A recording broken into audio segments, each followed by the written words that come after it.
Yahoo! Hello, hello, hello mga masters at mga ka-G! Good morning, good morning, good morning, good morning po sa inyong lahat dyan sa Pilipinas at sa buong Asian countries. At kung sama kayong lapalop ng ating daigdig, ay hayaan niyo muna kami ng ating nag-iisang G, the Green Girl, the Cutie Patuti Iguana. Nabatiin po kayo ng good morning, good noon, good afternoon, good evening, at good night na po sa mga ready ng matulog. At welcome po sa another episode ng ating G and Daddy Health and Lifestyle Tips.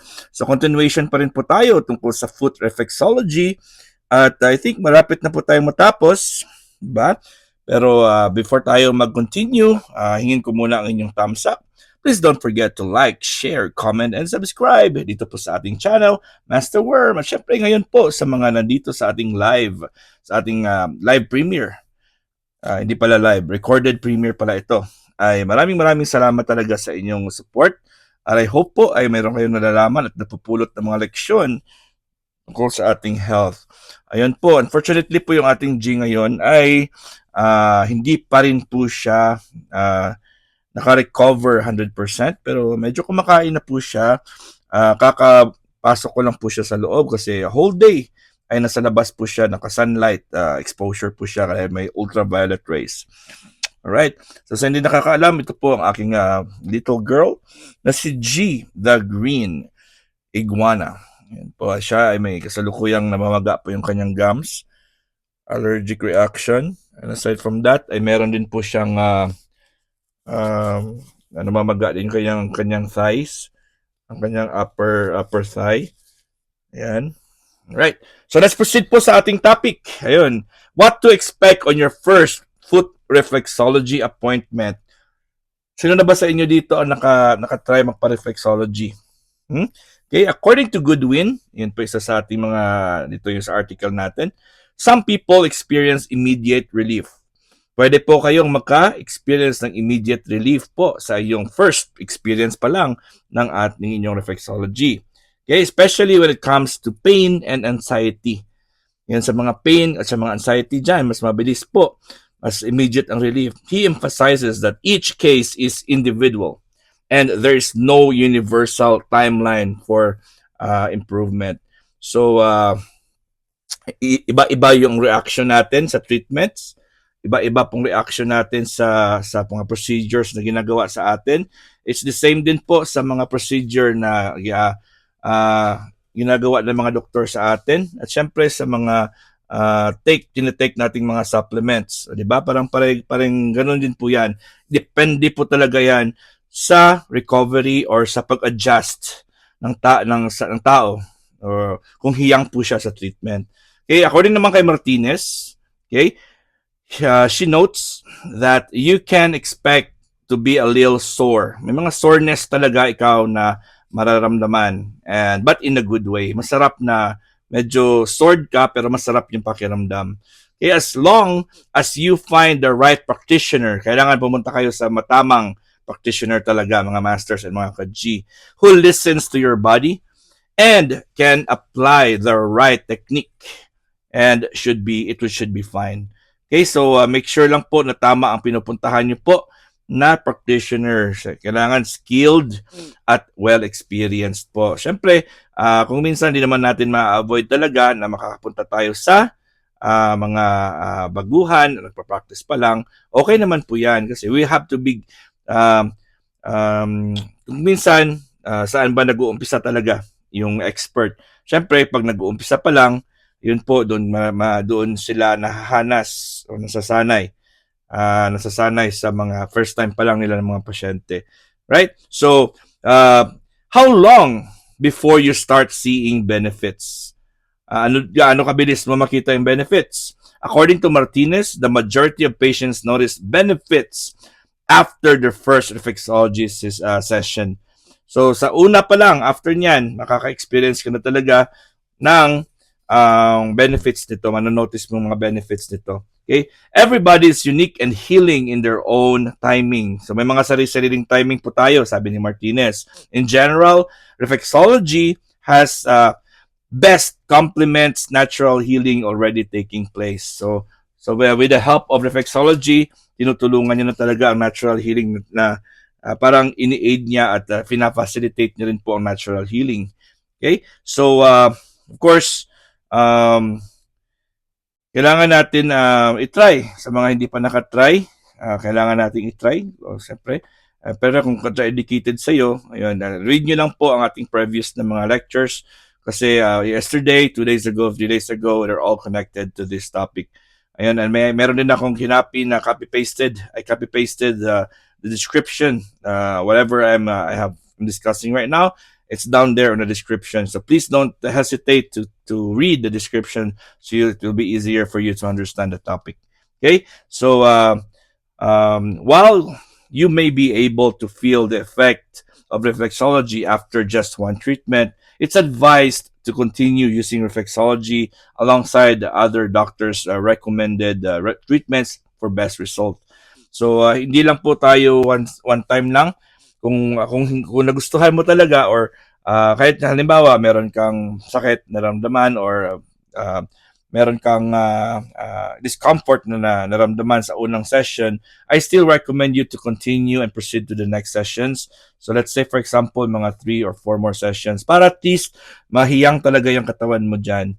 But remember, mga contraindicated po, hindi po tayo, iwasan lang po sa mga contraindicated ha, kasi para hindi tayo madisgrasya.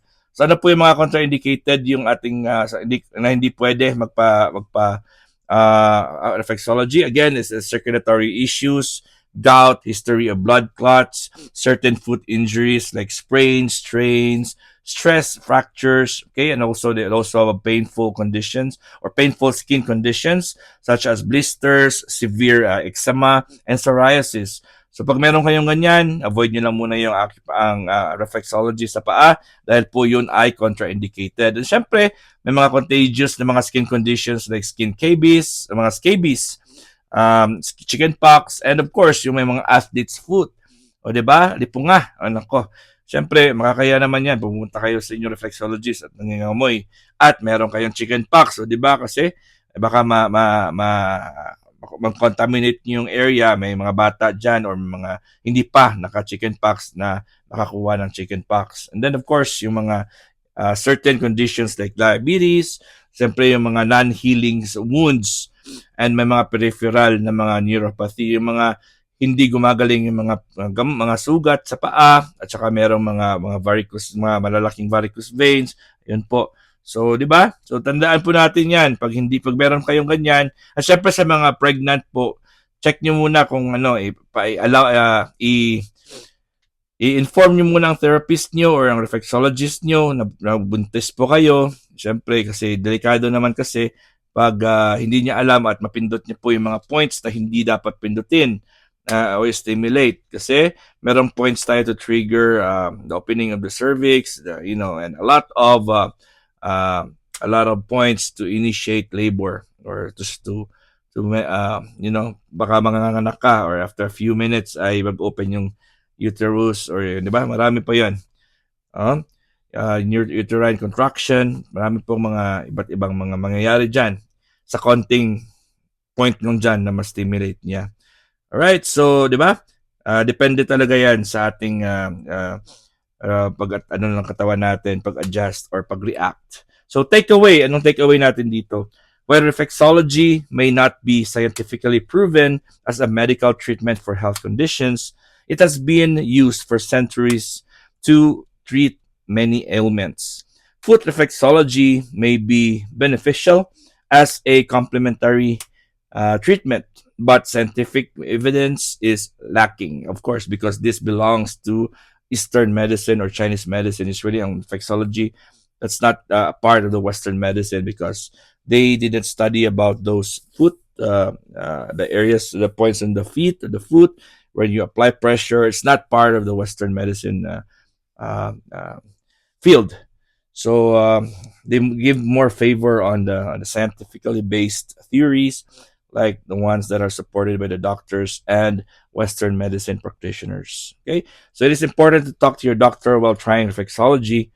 People with circulatory issues, gout and blood or blood clots should avoid it. And like I said earlier, avoid natin yan sa mga hindi pa pwedeng or di contraindicated po sa mga lista natin dyan. Right, so maghahanap tayo sa susunod naman. Mag-focus tayo sa mga pictures or sa mga kung ano mga points na pipindutin natin. Bukas, yun naman ang ating lecture bukas. Tingnan natin kung ma-explain ko ng mabuti yan. Ayaw ko namang ipakita yung wala akong sample ngayon ng paa kung sino yung susukin natin dyan or apply ng reflexology. But I'll find a way kung paano natin yan ma-lecture bukas. So magtuturo tayo ng konting mga points or mga tips kung paano gawin yung mga reflexology na yan. Right, so syempre, try nyo rin po para maranasan nyo ang foot reflexology. So again, ako yung magpapasalamat muna sa inyong lahat sa kakatapos nating Premier Marathon kahapon. Meron tayong 4 na host and of course, nag-celebrate din po ang ating Inday Diag vlog ng kanyang 30K subs. Okay, at saka meron tayong pag-games. Aside sa games po ay meron tayong kantahan at sa lahat po ng umakyat, lahat po nag-support, of course, sa lahat po ng mga nanalo sa event ni Inday Diag, congratulations and salamat. And pagkatapos yan, si Ate Martes Tipudan, si Simply Ella, and of course, si Uncotic Channel ang nag-host. So maraming salamat po sa lahat ng support. And kita-kits ulit tayo. Bukas, meron akong premiere promotion sa Team Puyaters alas 8 ng gabi, Philippine time. And kita-kits ulit sa Sunday, 11 o'clock AM naman, Philippine time. Sa bahay, kulitan naman po ako. Yun, maraming salamat po sa inyong lahat. And si G natin, medyo okay naman po siya. Ayan, medyo namamaga pa rin yung kanyang legs at saka yung kanyang, masakit pa ata yan, at saka ditong gums niya. Pero she'll be okay. Hopefully, because I still spoon feed her. Meron akong ginagawang smoothie para sa kanya, spoon feed ko po siya. So again, this is G, and your one and only Master Worm. God is great. Yahoo!